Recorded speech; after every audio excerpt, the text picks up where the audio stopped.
Hi everyone, welcome into my new episode of Peter's English podcast.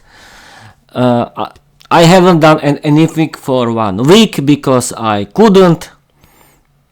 I don't need to be shy because no one is watching or listening me. Who cares? Okay, we can start. In this episode, I want to read you my new last fairy tale about Viera the vampire girl. And we can start. Viera, crimson jealousy, the vampire bar that went too far. Viera Orsak's diary. Ah, look at this fresh meat. Welcome to our bar. My name is Evelyn. I'm the owner. I can already see it. You'll attract female customers. You'll be a waiter. What's your name, handsome? Evelyn, the owner of a nightclub in London, asked Peter during a job interview. She clearly liked him. She looked at him seductively and winked. My name is Peter. My hobby is studying English. I came here with my girlfriend to study English. Thank you for the compliment. Peter replied shyly. What? You have a girlfriend? You don't look like it. You're full of surprises. That's not a problem, of course. You're hired. Bring your girlfriend too. She can clean the toilets. We have an open position for a cleaner. A perfect job for your girlfriend. Evelyn said with a laugh. Peter started his new job as a waiter in a small nightclub in London. It was a very unpleasant place, full of single female vampires looking for their victims. But Peter didn't know that. Fresh meat has arrived. What's your name, handsome? We've been working here as waitresses for a long time. Peter's new female colleagues asked with laughter. They were very beautiful young vampire girls. They liked them, man. This is your new colleague, Peter. Don't scare him off. This is once taken, girls. Hands off, laughed Evelyn, the owner of the nightclub Vampire Girls in Action. Peter, red as a tomato, preferred to say nothing. Over time, Peter discovered that he was surrounded by female vampires who were fake friendly only because they liked him. The worst of them all was the bar owner, Evelyn. Tonight we've got a bachelorette party. The girls came to have fun and enjoy themselves. You'll be serving. Go, Evelyn said, flashing Peter a seductive smile. Evelyn glided across the velvet floor of the nightclub like she owned every shadow in it because she did. With a wicked grin, she leaned in close to Peter, lowering her voice so only he could hear. Look at you, fresh-faced and blushing.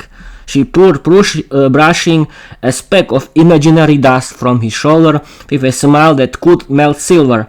Then, with dramatic flair, she snapped her fingers at his collar like adjusting a prize accessory. We'll have to make sure you survive the first night. My girls do enjoy a handsome new fighter, she added with a wink. Peter gulped. Somewhere between the flickering chandeliers and the seductive glances, Peter realized he didn't feel like he was at an ordinary workplace, but inside a dark nightclub full of secrets, flirtation, and invisible mirrors. Peter realized he had ended up in a female vampire nightclub where the vampires used men for hard labor while they themselves enjoyed life, drinking, flirting with male workers, and giving orders. Peter had to do all the dirty work alone. His co-workers laughed because his back, made fun of him, and joked about taboo topics. To his face, they acted like friends, flirted with him, but in truth, they didn't help him at all and didn't care about him. If he wasn't paid his wages, the excuse was that there was no money, but in reality, Evelyn was spending it on luxury clothes. Peter didn't like the situation at all. He came home from work exhausted and sad. Viera couldn't bear to watch him suffer anymore. Sweetheart, since you started working, I feel like I've lost you. What's going on? Has someone hurt you? Peter was too ashamed to say anything. He didn't want to admit to Viera that as a man, he couldn't handle a gang of vampire women.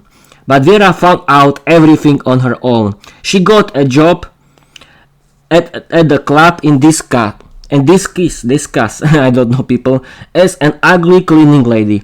She had to do the worst job imaginable. She experienced the same coldness and hatred from the vampires, who only befriended guys they found attractive. Poor Peter had been their victim all along. Viera had had enough of the humiliation and inhuman work. She decided to act. She contacted the labor inspectorate, which stormed into the bar when no one expected it. At that moment, without any disguise, I don't know, she walked straight up to the bar owner and relieved herself. I know exactly what's going on here. My boyfriend and I are quitting. We'll find a better job. Viera declared, fully in attack mode. Well, Evelyn sneered. Peter sent his girlfriend to face me because he's too ashamed to show up himself. I wanted him all to myself. What kind of man is that? Viera didn't need to hear another word. She was done with Evelyn's face and was just about to destroy her dangerous rival when Peter burst in.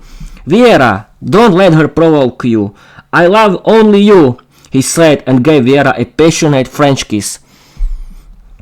Then they left the club together. The labor inspectors discovered that Evelyn had been stealing wages from her employees and splitting the money with her friends. She was forced to return everything and the club was permanently shut down. The end. What do you think, people? I like it. The story is inspired by myself.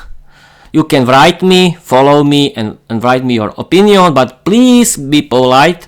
And in the end, I want to tell you that I want to create my Peter's English podcast community where we can practice our speaking skills in English together, have fun together, play board games, and be friends. But I think that I want to, but we can be real friends.